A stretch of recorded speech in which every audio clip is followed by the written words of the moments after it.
Hi everyone, I'm Autumn Skinner. Today I'm talking about lifetime psychedelic use and psychological distress in the real world. A lot of psychedelic research focuses on the session itself, things like the dose, the acute experience, and what changes when someone's under the influence. I'm interested in what happens after that. When people go back to their normal life, how does their stress look? Does it matter whether someone has used only classic psychedelics or other types of psychedelics as well? So this talk is about patterns, who used what else was going on in their life, and what their distress looked like afterwards. So a little bit about me first. I just graduated with a bachelor's in neuroscience and psychology at ASU. I'm currently moving into my master's program now, and I intend to continue working on this project. I'm also a research assistant at the Bear Lab where I'm doing this project. The Bear Lab stands for Brain Epigenetics and Altered States Research Lab. And there we study epigenetics, childhood trauma, and things like that, how they shape mental health later in life. I was also the former president of the Psychedelics Club at ASU, and there I was able to learn more about like cultural use of psychedelics, what happens outside of the lab. And so that inspired me to study how psychedelics shape real lives, not just, clinical lab results. And also, I have a bird named Fish. So psychedelics are really showing promise. Um, Studies show that substances like psilocybin and MDMA are good at treating depression and PTSD. These have been shown again and again, very exciting results. So I'm happy to be a part of it. We also know that psychedelics promote neuroplasticity, and that's likely the mechanism that they're treating depression and PTSD as well, breaks people out of old thinking patterns and shines a new light on the way they think about things. Psychedelics also enhance emotional processing, which allows people to access emotions that are normally buried pretty deep down. So they're able to go through the process and understand themselves better and treat their mental health issues. Also, substances like MDMA have been shown to improve relationships. They're used in couples therapy. Really exciting stuff. So, what about real world use then? Not just in labs, but like in bedrooms and in festivals and things like that. So, it's been shown that LSD is associated with things like major depressive disorder and suicidal thinking, antisocial disorder, and substance use disorder. What? Yeah. Well, these are some results that we've seen, and we can't say for sure that LSD use caused these things. That's the wonderful thing about the word associated with. We don't know what caused what or if anything caused anything. We just know that they're associated, so it's worth looking into. But what about the other world? In festival spaces, psychedelic use is tied to transformative experiences, positive mood, and social connectedness. So we're not just seeing bad results in the real world. It really depends, which is, it matters where you take the substance, what kind of people you're around, things like that. So here's the problem. We know the lab better than the real world. Clinical trials are showing a lot of promise, but real world findings are not that simple. Lab studies usually only use one substance. People are more used to polysubstance use, especially inside of the festival space. A lot of people are doing more than one substance, even at once. A lot of research doesn't care that much about personal history, childhood trauma, context of use, because it's always basically in a clinical setting.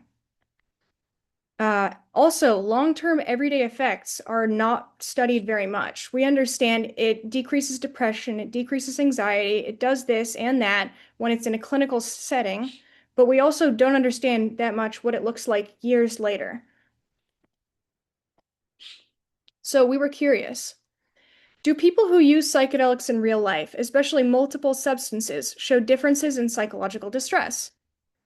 So our approach, we have a large-scale anonymous survey with 3,000 plus participants at this point.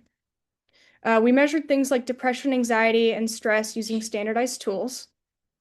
We compared non-users, classic psychedelic users, and multi-drug users. We wanted to understand whether single psychedelic users and multi-drug users looked any different at all, because that's something that we've been ignoring typically in research for a long time. We also made sure to control for anything that could explain differences better than psychedelics. So we have those three groups, which is non-users. This is people that haven't used any psychedelics. We have classic only users, which means that they've taken one or more classic psychedelic and no atypical psychedelics. And we also have multi-drug users. Multi-drug users are someone that has used one or more classic psychedelic and also one or more atypical psychedelic. So we wanted to know, do different psychedelic use patterns carry different amounts of psychological distress? We used the perceived stress scale first to measure differences. So at first, the groups did differ in stress levels, but not in the way that you would think. Our primary analysis showed that there was a difference in stress, but then when we did secondary analysis, we didn't see any differences. So what we did notice is that age is a strong predictor of stress. Younger people tended to report more stress, but that's the kind of thing that's important to look at because if we didn't control for age, these differences would look a lot like psychedelic use.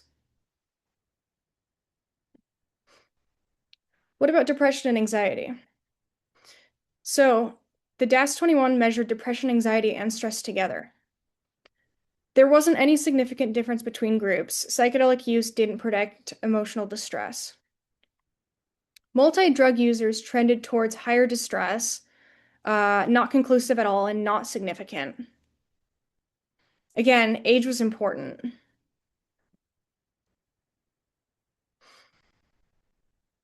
We then measured PTSD symptoms across all three groups, and we found no overall difference in PTSD symptoms. But when we did a secondary analysis, we found that multi-drug users looked significantly different than classic users. And this isn't a very common thing to happen, but when we typically look at cases like this, um, we tend to trust the first analysis. The secondary analysis is more exploratory than anything, but it's something worth watching.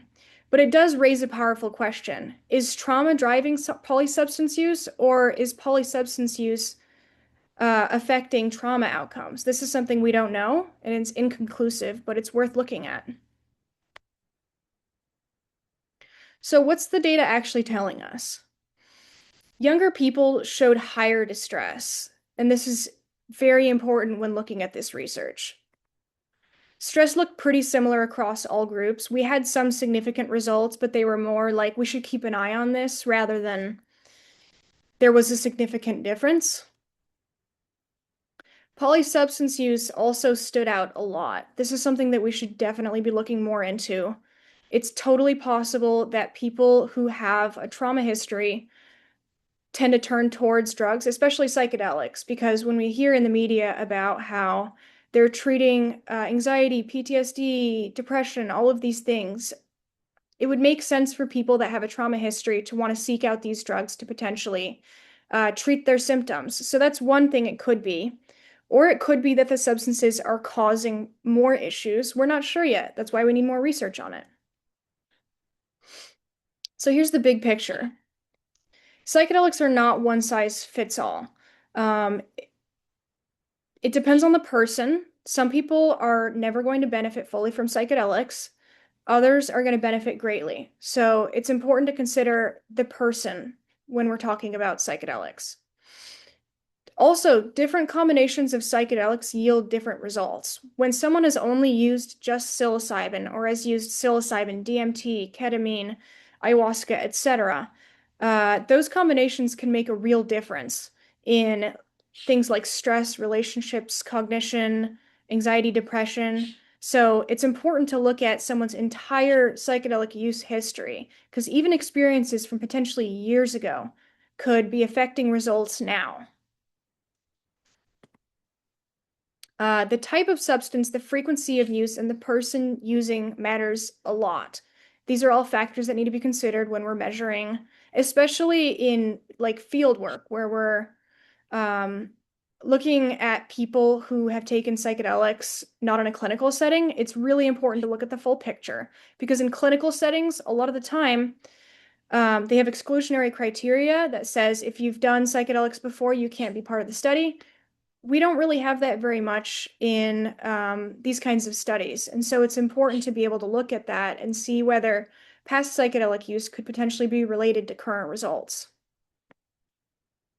Trauma and polysubstance use are intertwined in ways that we are just beginning to understand. So what's coming next on my survey? So we've got 3,000 people pre-screened, and we are still collecting data. This is just a snippet of the study that we have right now. What we're still looking at is cognition and mindfulness. How does psychedelic use relate to cognitive flexibility and attention? People have reported great results in microdosing for cognition and for ADHD, but we want to look at the actual data and see if it holds up. We also want to look at childhood adversity, because if somebody has a significant childhood adversity history, that could be explaining some of the results that we've seen today. We also want to look at relationships and connection. We want to see whether psychedelic users report stronger bonds, whether they report improved relationships after using psychedelics, things like that. There's a lot of data to still be collected in the relationship front. We also want to look at mystical experiences. It depends what kind of experience someone has, whether it's frightening, joyful, they're dealing with past trauma, whether it's mystical. Those kinds of details can matter a lot when we're looking at symptomology afterwards. I just want to say thank you. And if you're interested in participating in the survey, you can go on our lab website or you can scan the QR code. Thank you to the PsychedelX team and audience for giving us a platform and your time. Thank you to the Bear Lab with Dr. Candice Lewis and Dr. Sarah Menenga, and also my teammates Bryce Birch and Moira Semple. Thank you for your work on this project. And I just want to say thank you so much for listening to my talk, and please do feel free to send any questions to my email or to speak to me during the Q&A.